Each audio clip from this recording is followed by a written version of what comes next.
यसै गरी आजको हाम्रो यस कार्यक्रमका प्रमुख अतिथि, विशिष्ट अतिथि र ड्यासमा रहनुभएका सम्पूर्ण अतिथि र आज यस कार्यक्रममा पाल्नुभएका सम्पूर्ण महानुभावहरूमा म रोजिना श्रेष्ठको न्यानो अभिवादन तथा घन्टीमय नमस्कार। सबैभन्दा पहिला हाम्रो क्षेत्र नम्बर 7 ले फेरि पुनः एकपल्ट राष्ट्रसभाबाट हाम्रो माननीय गणेश पराजुलीजीलाई हजुरले यति धेरै मत दिएर जिताइदिनु भयो, त्यसको लागि धेरै धेरै धन्यवाद। हजुरहरू सम्पूर्णलाई धेरै धेरै धन्यवाद दिन चाहन्छु।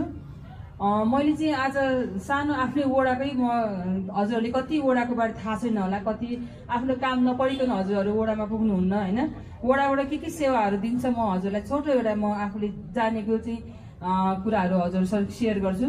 हाम्रो वडामा चाहिँ काठमाडौँ महानगरपालिकाको 32 वडामा चाहिँ विभिन्न समितिहरू खडा गरेको छ, जस्तै हाम्रो महिला सञ्जाल, महिला समिति, न्यायिक समिति, अनि त्यस्तै गरेर हाम्रो विपद व्यवस्थापन समिति, खेलकुद सम्बन्धीको समितिहरू त्यस्तो धेरै छन्। अघि हजुरले भन्नुभएको छ तालिम चाह्यो महिला दिदीबहिनीहरूको लागि भनेर भन्नुभएको छ, त्यसको लागि पनि विभिन्न तालिमहरू वडाबाट आउने गर्दछ। अनि वडाबाट आउँदाखेरि चाहिँ तपाईँहरूले चाहिँ के गर्नु पर्यो भने अब अस्तिको वर्षको आर्थिक वर्ष त सकिसक्यो, अब नयाँ आर्थिक वर्ष हाम्रो असार सकेपछि श्रावणबाट सुरु हुन्छ। हजुरहरूले अब हजुरहरूलाई तालिम चाहिन्छ भने चाहिँ अहिले प्रपोजल तयार गरेर हजुरहरूले आफ्नो वडामा पेश गर्न सक्नुहुन्छ र त्यही अनुसार उहाँहरूले चाहिँ आगामी बजेटमा चाहिँ हजुरहरू त्यो जुन योजना पठाउनु भएको छ त्यो चाहिँ पढ्यो भने हजुरहरूले तालिम प्राप्त गर्न सक्नुहुन्छ। त्यसको लागि चाहिँ हजुरहरूले अहिलेदेखि नै प्रपोजल तयार गर्नु। जस्तै अब हाम्रो वडामा चाहिँ हामीले सिकाएको महिलाहरूको लागि तालिमहरू भन्नाले कसैले अब आफ्नो जीवनोपयोगी कसैले साबुन बनाउने तालिम, कसैले सिलाइको तालिम, कसैले पार्लरको तालिम, त्यस्तै गरेर कसैले चाहिँ तपाईँको त्यस्तै गरेर जीविकोपार्जन गर्न होइन उहाँहरूले धेरै तालिम लिएकोहरू चाहिँ व्यवसाय कसरी गरी उद्यमशीलताको तालिम, विभिन्न तालिमहरू दिइरहेको हुन्छ।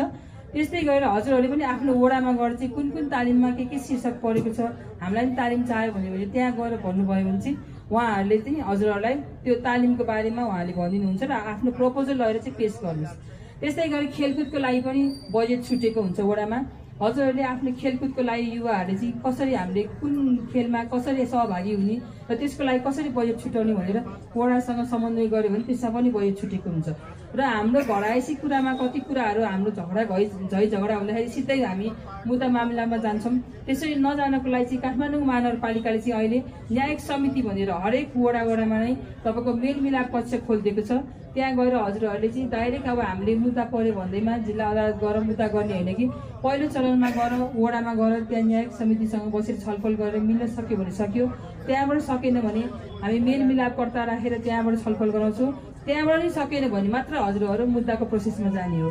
र यस्तै गरेर गर्दाखेरि चाहिँ कति कुराहरू चाहिँ हामीले चाहिँ आफैले वडाबाट कति तपाईँको त्यस्तो छलफल गराएर मिलाएको छौँ जुन मुद्दाको प्रोसेससम्म जानै नपर्ने हुन्छ। यस्तो सेवा पनि वडामा छ। यस्तै गरेर स्वास्थ्य सम्बन्धी सेवा अहिले 32 वडामा चाहिँ कतिवटा वडामा आफ्नै स्वास्थ्य प्रबन्धन केन्द्र पनि खोलेको छ। त्यहाँ चाहिँ हजुरहरूले निःशुल्क उपचार पाउनुहुन्छ र निःशुल्क रूपमा नै तपाईँले 98 प्रकारको औषधिहरू प्राप्त गर्नुहुन्छ, जुन चाहिँ हामीले सुगरको, प्रेसरको, सितामोलहरू त्यस्तै गरेर अरू औषधिहरू पनि त्यहाँबाट निःशुल्क नै पाउनुहुन्छ। हजुरहरूले स्वास्थ्य सम्बन्धीको लागि पनि आफ्नो वडामा गएर सम्पर्क गर्नुभयो भने त्यहाँबाट त्यो सेवा पनि प्राप्त गर्न सक्नुहुन्छ है। अनि कति कुरा चाहिँ हजुरहरूले बिमा गर्नु भएको छ कि छैन, बिमा गरेकोमा पनि हाम्रो 58वटा हस्पिटलले चाहिँ निःशुल्क उपचारको व्यवस्था गरेको छ।